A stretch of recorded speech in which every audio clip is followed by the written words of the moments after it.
योगी सरकार का दावा है कि उसने 4.5 साल में 4.5 लाख से ज्यादा युवाओं को सरकारी नौकरियां दी हैं।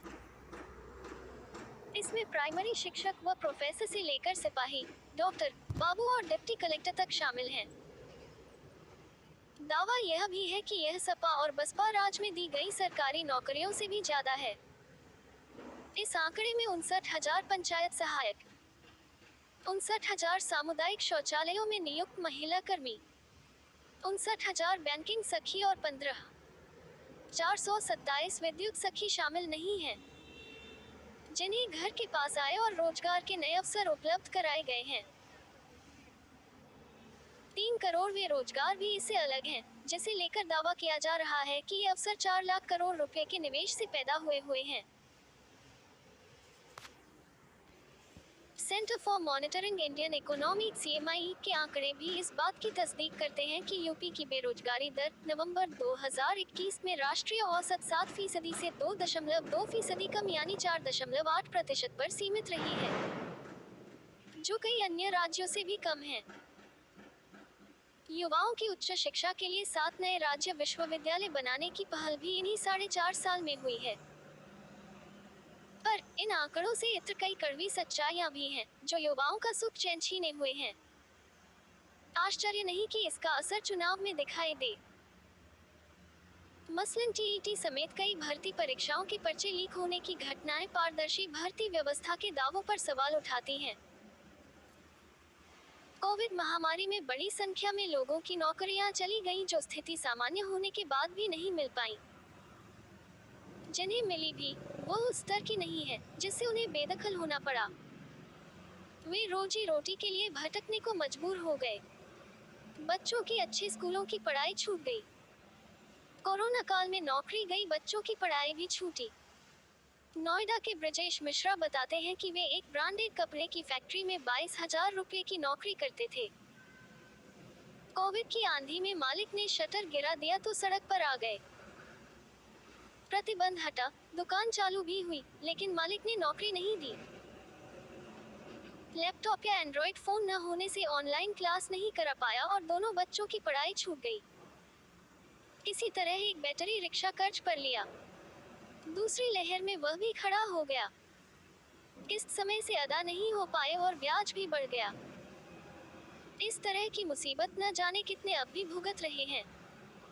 योगी सरकार में युवाओं को नौकरी, 4.5 लाख को सरकारी नौकरी, 1,43,000 भर्तियां पुलिस विभाग में, 1,24,340 सहायक शिक्षकों की नियुक्ति, 6,000 माध्यमिक शिक्षकों की नियुक्ति, 59,000 पंचायत सहायक, 3.5 लाख को संविदा नियुक्ति, 2 करोड़ से ज्यादा युवाओं को MSME के जरिए रोजगार, 5 लाख को स्टार्टअप के जरिए, महिलाओं को 1 लाख से अधिक को सरकारी नौकरी, 59,000 सामुदायिक शौचालयों में नियुक्त महिला कर्मी, 59,000 बैंकिंग सखी, 15,427 विद्युत सखी।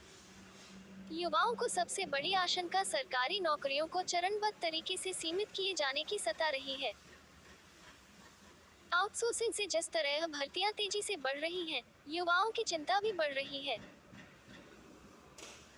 संयुक्त स्वास्थ्य आउटसोर्सिंग संविदा कर्मचारी संघ के प्रदेश महामंत्री सच्चिदानंद मिश्र कहते हैं कि आउटसोर्सिंग में भर्ती से लेकर नवीनीकरण तक कर्मियों का शोषण होता है। समय से मानदेय नहीं मिलता है और कई महीने बाद आधा अधूरा भुगतान किया जाता है। हजारों कर्मी नवीनीकरण के समय निकाले जा चुके हैं। जब भी कोई समस्या लेकर सरकार के पास जाता है, वह एक नया शासनादेश जारी कर देती है। अब तक 4 शासनादेश हो गए, लेकिन शोषण से कोई राहत नहीं मिली। मिश्र कहते हैं, वास्तव में आउटसोर्सिंग एक धंधा है जिसे सपा सरकार ने शुरू किया। मौजूदा सरकार में खूब फला फूला और इसका कारोबार 800 करोड़ रुपए तक पहुंच गया। इसमें आउटसोर्सिंग एजेंसी से लेकर सरकारी सिस्टम तक पूरी तरह मिले हुए हैं। समान पद के लिए अलग अलग मानदेय है। सेवा प्रदाता की व्यवस्था समाप्त कर विभाग द्वारा रखने की व्यवस्था होनी चाहिए।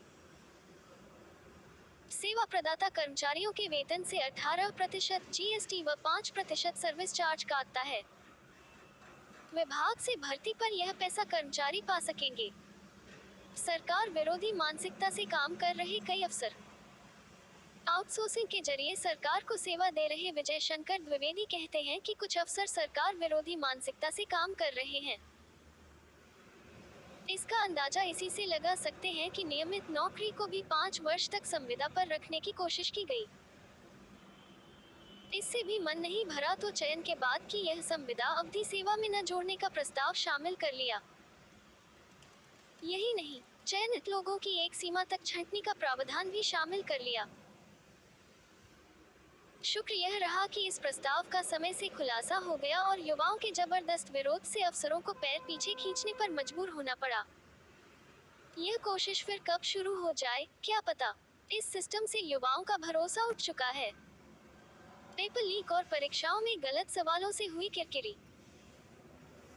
रिकॉर्ड सरकारी नौकरियों के दावों के अतिरिक्त परेशान करने वाली तस्वीर यह भी है कि भर्ती बोर्डों व चयन आयोगों की मनमानी पर पूरी तरह अंकुश यह सरकार भी नहीं लगा पाई। प्रतियोगी अभ्यर्थी ब्रजभूषण पांडे कहते हैं कि परीक्षाओं में बड़ी संख्या में गलत सवाल। एक ही सवाल के हिंदी व अंग्रेजी में भिन्न भिन्न अर्थ वाले विकल्पों ने अभ्यर्थियों को कोर्ट कचहरी के चक्कर लगाने को मजबूर कर दिया। बार बार पेपर लीक होते रहे। 20 लाख से ज्यादा अभ्यर्थियों वाली टीईटी से उम्मीदें परवान चढ़ी थी, लेकिन पेपर लीक ने उस पर भी पानी फेर दिया। एक अन्य प्रतियोगी छात्र अभिषेक सिंह कहते हैं कि लोक सेवा आयोग में परीक्षा नियंत्रक की गिरफ्तारी से लेकर टीईटी में परीक्षा नियामक प्राधिकारी तक सरकार केवल दिखाने की ही कार्रवाई करती नजर आए और अभ्यर्थी ठगा महसूस करते रहे। सीबीआई की जांच भी ढाक के 3 पात। यूपी लोक सेवा आयोग की बेतुकी कार्यप्रणाली से युवा परेशान रहे। सरकार ने वादे के बावजूद सपा राज की भर्तियों में हुए फर्जीवाड़े के दोषियों पर कार्रवाई में रुचि नहीं दिखाई। सीबीआई जांच भी ढाक के 3 पात ही नजर आ रही है। वहीं माध्यमिक व उच्चतर शिक्षा सेवा चयन बोर्ड आयोग केवल पिछली सरकार की शुरू की भर्तियां निपटाने तक सीमित रही। अधीनस्थ सेवा चयन आयोग तो पिछले 2 वर्ष में एक प्रारंभिक अर्हता परीक्षा पीईटी को छोड़ कोई नई भर्ती परीक्षा नहीं करा पाया है। सारे दावे बेमतलब साबित हुए हैं। सरकार बनाने में युवाओं की भूमिका अहम। 26.56% वोटर 18 से 29 आयु वर्ग के थे 2019 के लोकसभा चुनाव में। पंचायत चुनाव के समय 46.19% वोटर 18 से 35 आयु वर्ग के थे राज्य निर्वाचन आयोग के अनुसार। इनमें 78.37 लाख तो 18 से 21 वर्ष वाले थे। ये आंकड़ा गांवों का है और बढ़ेगी संख्या। 2022 के विधानसभा चुनाव के लिए पुनरीक्षित वोटर लिस्ट तैयार हो रही है। इसमें बड़ी संख्या में नए युवा वोटर जुड़ रहे हैं। गरीबों के लिए तो मनरेगा ही सहारा।